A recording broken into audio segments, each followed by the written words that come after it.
பகவான் காப்பாற்றுவார்னு நம்பணும்னு நாம் போகிற இடம் நம்ம சத்ரு பக்ஷம்.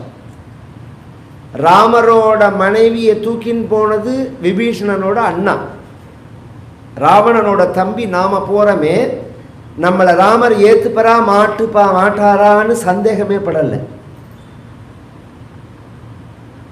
சொல்லும் போதே எல்லாத்தையும் தியாகம் பண்ணின பகவத் சரணமே கதி, ராமனுடைய சரணமே கதி அப்படின்னு வந்திருக்கேன்னா பூர்ணமாக நம்பி வரா.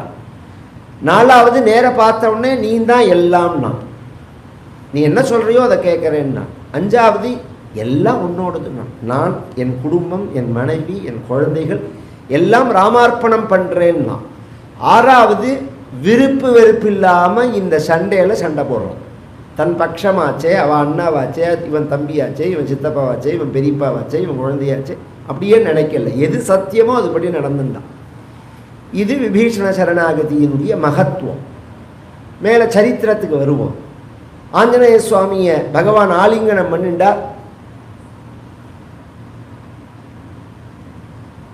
இங்கேருந்து இவர்கள்லாம் கிளம்பி சமுத்திரக்கரைக்கு வந்துட்டான். மேலே காரியத்தை கவனிக்கிறது. அங்கே என்னாச்சு லங்கையிலன்னா, எல்லாத்தையும் தீ வச்சுட்டாரா. தீ வச்சதுனால எல்லாம் எரிஞ்சு போயிடுது. எரிஞ்சு போனால் விபீஷணன் வீடு மட்டும்தான் இருக்குது. பொதுவாக அந்த காலங்களில் டெக்னாலஜி என்னன்னா, இயற்கையை அனுசரித்து வீடு கட்டுவா. அதனால் எல்லாமே மரத்தினால் கட்டின வீடு. இன்றைக்குமே திருட்டு பைய நமக்கு இந்த மாதிரி இதெல்லாம் சொல்லி கொடுத்துட்டு அமெரிக்கா எல்லாம் போய் பாருங்க, அவள் இந்த வீடெல்லாம் கட்ட மாட்டான். தங்கி இருக்கிறவா எல்லாம் கவனிச்சு எல்லாம் மரத்தில் தான் கட்டுவா. ஏன்னா அதுதான் ரேடியேஷன் இருக்காது. இதிலெல்லாம் ரேடியேஷன் உண்டு. பலவிதமான வியாதிகள்லாம் வருது பார்த்தீங்களா, இதுக்கெல்லாம் ரேடியேஷன் காரணம். அதுவும் எல்லா மரத்தையும் எடுத்து வீட்டுக்குள்ளே உபயோகப்படுத்தக்கூடாது. ஒரு குறிப்பிட்ட மரங்கள், மர வகைகள்லாம் இருக்குது, அதெல்லாம் வீட்டில் உபயோகப்படுத்தினோம்னா ஆரோக்கியத்தை கொடுக்கும். அதில் மாமரம், வேம்பு மரம், வேப்ப மரம், தேக்க மரம், இதெல்லாம் ரொம்ப விசேஷம். அது மாதிரி மரங்களை வச்சு கட்டின வீடு எல்லாம் லங்கையில் எல்லாம் பஸ்மமாயிடுது. நடு ரோட்டில் நிற்கிறா, உண்மையில நடு ரோட்டில் நிற்கிறா. எல்லாரும் அர்த்தராத்திரி 12 மணிக்கு ஒரு மந்திரி சபையை கூட்டுறான். 12 மணி 1 மணிக்கு ஒரு ஆலோசனை பண்ணுறான். சாஸ்திரப்படி காரியங்களை பண்ணலாம். ஆலோசனை ராத்திரி 12 மணிலேருந்து 3 மணி வரையும் பண்ணக்கூடாது சாஸ்திரப்படி. காரியங்களையும் மேக்சிமம் பண்ணுறதை தவிர்க்கணும். அது மாதிரி பண்ணினா நிஷின்னு பேர் அதுக்கு. அந்த நிஷியில் பண்ணுற காரியங்கள்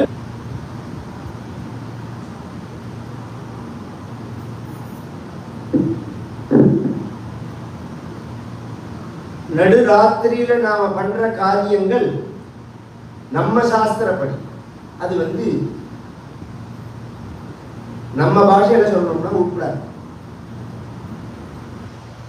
இதுக்கு நீங்கள் ப்ரூவ் பண்ண முடியுமான்னு ஒரே ஒரு ப்ரூஃப் சொல்கிறேன். எல்லாரும் ஆத்திரமே யோசனை பண்ணுங்க. நமக்கு சுதந்திரம் எப்போ கிடச்சிது? அந்த ராத்திரி கிடச்சி. இன்னைக்கு இருந்தால் வெடிச்சுட்டு போ.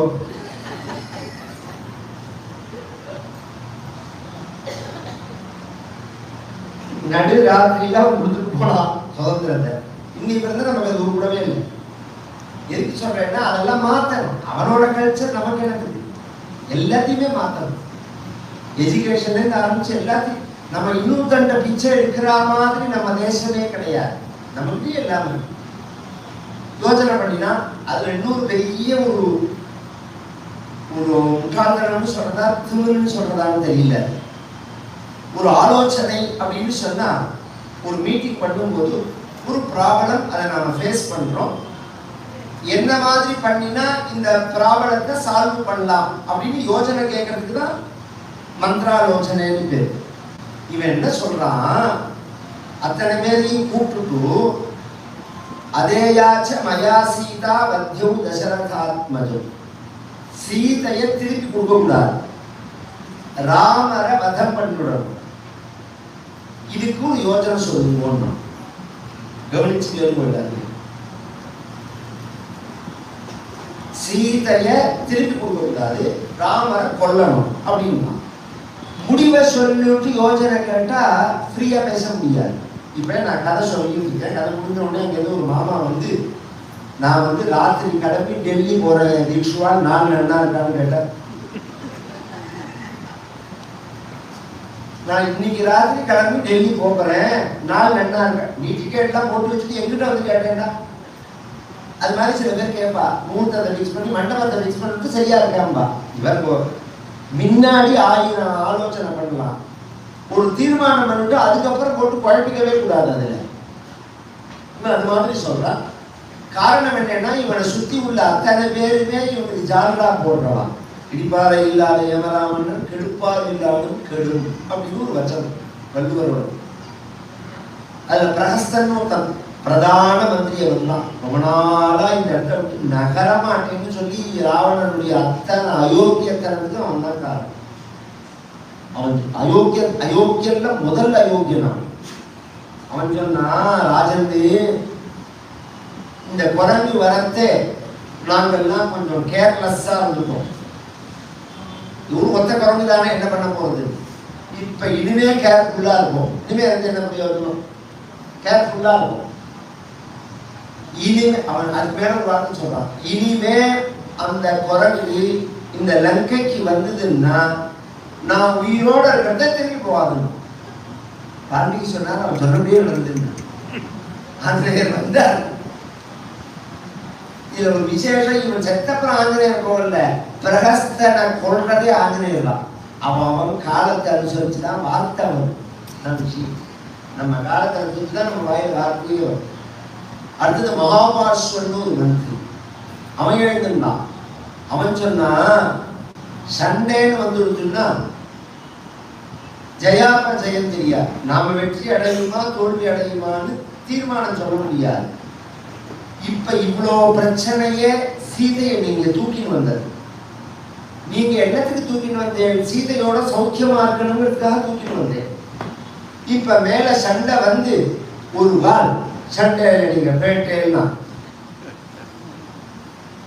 நீங்க தூக்கின்னு வந்த அந்த ஆசை நிறைவேறாம போனா உங்களை எரிச்சா அவங்க நெஞ்சு வேகாது.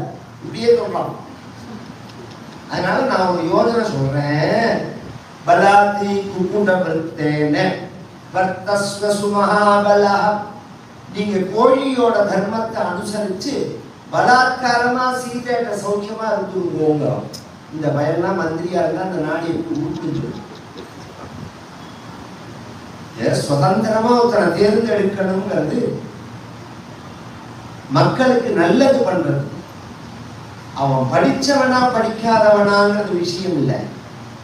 படிக்காதவனா இருந்தாலும் புத்திசாலியா இருந்து நல்லவனா இருந்தா மக்களுக்கு உபகாரம் பண்ண முடியுங்கிறத எத்தனையோ பேர் பதவியில இருந்து இந்த தேசத்துல நிரூபிச்சிருக்கான். படிச்சவனா இருந்தாலும் அயோக்கியனா இருந்தா அவன் ஒன்றும் பண்ண மாட்டாங்கிறதையும் நிரூபிச்சிருக்கான். இது மாதிரி ஒரு அயோக்கியன் மந்திரி. மூணாவதா இந்திரஜித் இருந்தான். சொன்னா,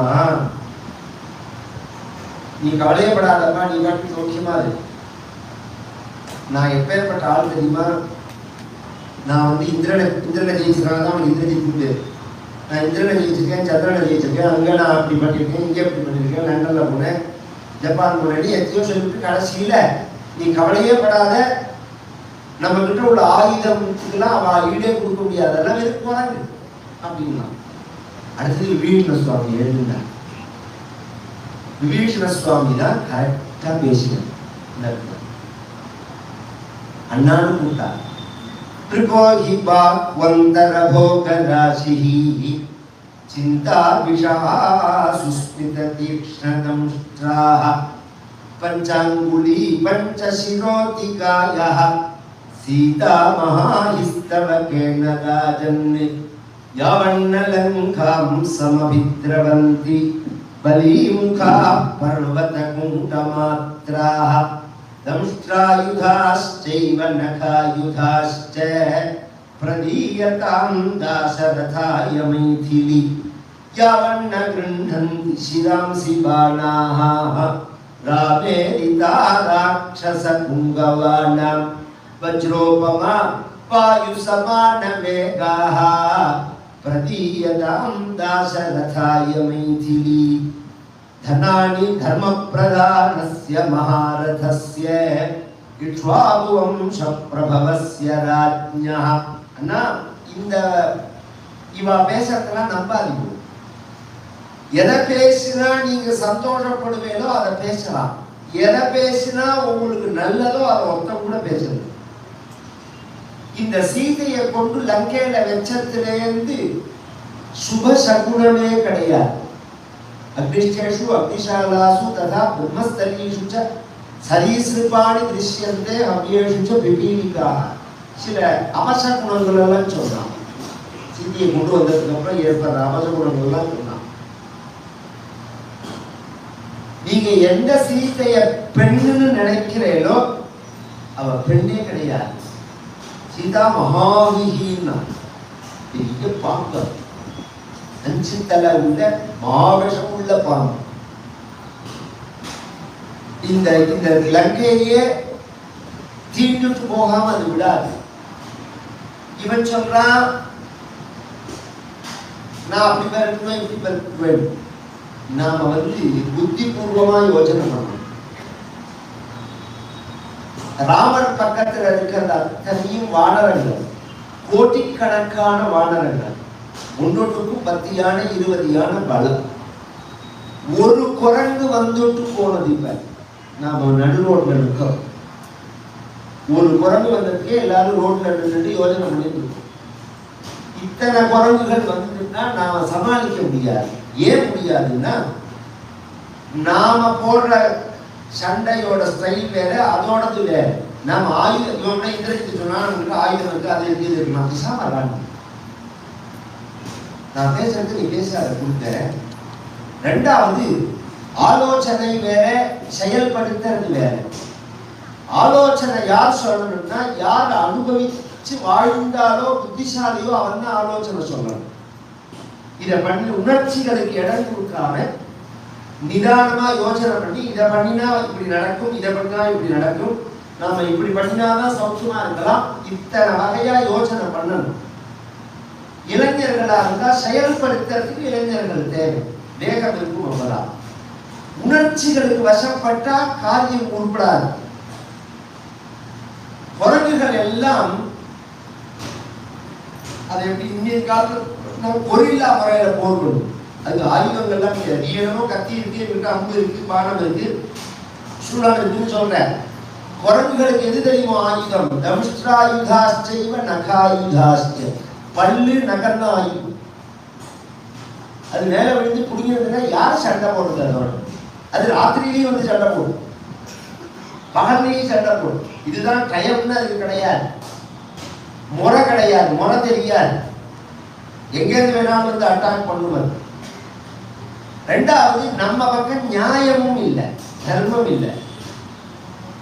ராமர் பக்கம் தான் தர்மம் இருக்குன்னா எப்படி நீ சொல்லலாம்னு ராவணன் கேட்டா, நீ எதை தர்மம்னு சொல்றேன்னா, சீதையை நம்ம தூக்கின்னு வந்திருக்கவே அது தர்மமானு கேட்டான்.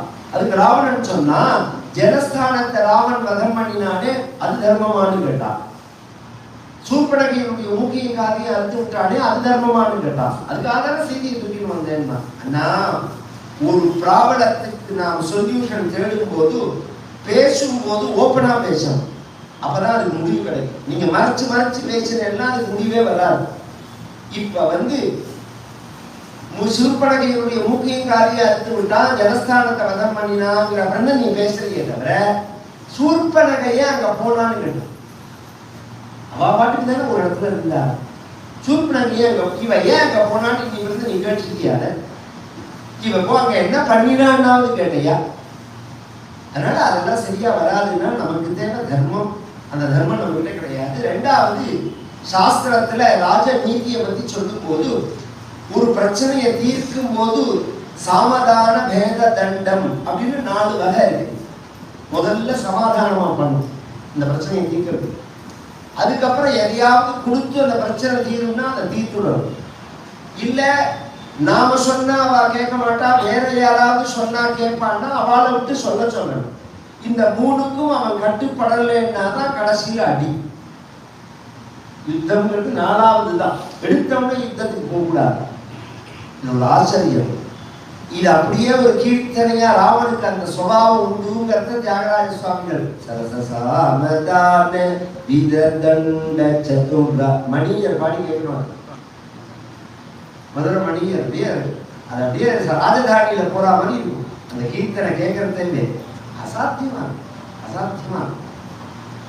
தியாகராஜ சுவாமிகளோட கீர்த்தனை சரச சாமதான பேத தண்ட சதுரா, இது ராமனோட 4 விஷயம். இப்ப இதெல்லாம் நம்மளுடைய தேசத்துல சமாதானம் பண்ணியிருக்கோம்.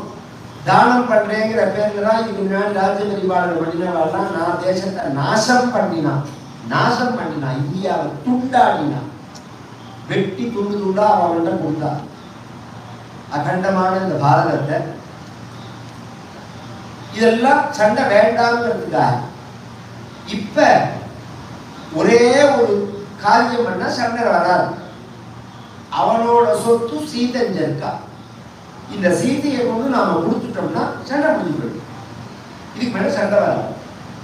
பிரதீயதாம் தாசரதாய மைதிலி, சீதையை திருப்பி கொடுக்கலாம் அப்படிங்கிறான். இவன் சொன்னது உண்மையை சொன்னா, நல்லதை சொன்னான். இப்ப இவன் சொத்தை திருப்பி கொடுக்க சொல்லல, அவா சொத்தை திருப்பி கொடுத்து இந்த பிரச்சனையை தீர்க்கலாம்னா.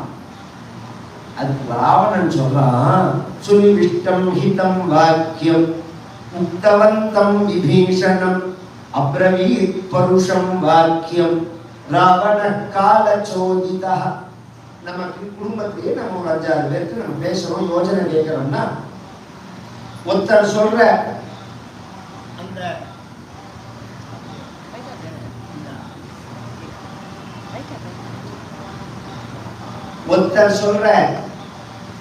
யோஜனை நமக்கு பிடிக்கல, கோச்சுக்க கூடாது. ஏன்னா எல்லாருமே நம்மளுடைய நலம் விரும்பிகள் தான். ஒருத்தர் சொல்றது நமக்கு பிடிச்சதா இருக்கலாம், ஒருத்தர் சொல்றது பிடிக்காமலா இருக்கலாம். அவளை கூப்பிட்டு நாமே அப்பா நீ சொல்ற யோஜனை இது சரியா வராது அப்படின்னு நாம சொல்லலாம். அது மாதிரி இப்ப விபீஷணன் சொன்ன உடனே அப்பா நீ சொல்ற யோஜனை எனக்கு சரியா வராது அப்படின்னு சொல்லி முடிச்சிருக்கணும். இவன் என்ன பண்ணா ராவணன், எனக்கு சத்ரு ராமன் இல்லை நீ தான். எல்லாருமே விபீஷணன் இன்னைக்கு எதிர்மறையா உள்ளவா விபீஷணனை வெய்வா துரோகி, அண்ணாவுக்கு துரோகம் பண்ணிட்டு போயிட்டான், இனத்தை காமிச்சு கொடுத்தான், நம்பிக்கை துரோகி, சகோதரனை வஞ்சிச்சுட்டு போயிட்டான், கதைக்கு வரத பேசுவான். இப்ப நான் மேல கதையை சொல்லிட்டே வர யார் பக்கம் தப்பு இருக்குன்னு நீங்களே சொல்லுங்க. விபீஷணன் நல்லதை சொன்னான், அவன் இன்னொன்னு சொன்னான், இந்த பிரச்சனை உனக்கு மட்டும் இல்லை எல்லாருக்கும். நீ இப்ப எங்களை கூப்பிட்டு யோசனை கேட்கிற, நீ எப்ப தெரியுமா யோசனை கேட்டிருக்கணும்? சீதையை தூக்குறதுக்கு முன்னாடி யோசனை கேட்டிருக்கணும். இது மாதிரி நான் சீதையை தூக்குறதா இருக்கேன், சரியா வருமானு கேட்டிருக்கணும். ஒரு பதார்த்தம் குழந்தை இல்லை, வயசானவா. குழந்தையா இருந்தா நமக்கு எது ஒத்துக்கும் எது ஒத்துக்காது அப்படிங்கிறது தெரியாம சாப்பிட்டு திணறும். பெரியவாளுக்கு அப்படி கிடையாது. வடை ஒத்துக்காதுன்னு தெரிஞ்ச பிறகுன்னா, சுகர் இருக்குன்னா சக்கரை பொங்கலை சாப்பிட்டா ஒத்துக்காதுங்கிற அகிதமான பதார்த்தத்தை சாப்பிட்டு திணறுவா, மூச்சு விடுறதுக்கு திணறுவா. சில பேரை பார்த்தீங்கன்னா தெரியும். இது ஒத்துக்குமா ஒத்துக்காதான்னு சாப்பிட்றதுக்கு முன்னாடி யோசனை பண்ணணும். அது மாதிரி நீ சீதையை தூக்கத்துக்கு முன்னாடி யோசனை பண்ணியிருக்கணும். அப்படிதான் அவன் சொன்னது. இவன் சொல்றான், எனக்கு சத்ரு ராமன் இல்லை நீ தான். இந்த வார்த்தையை வேற யாராவது சொல்லியிருந்தா அவனை நான் இங்கேயே கொண்டு இருப்பேன். நீ கூட பிறந்த சகோதரனுங்கிறதுனால ஒண்ணு நான் விடுறேன்.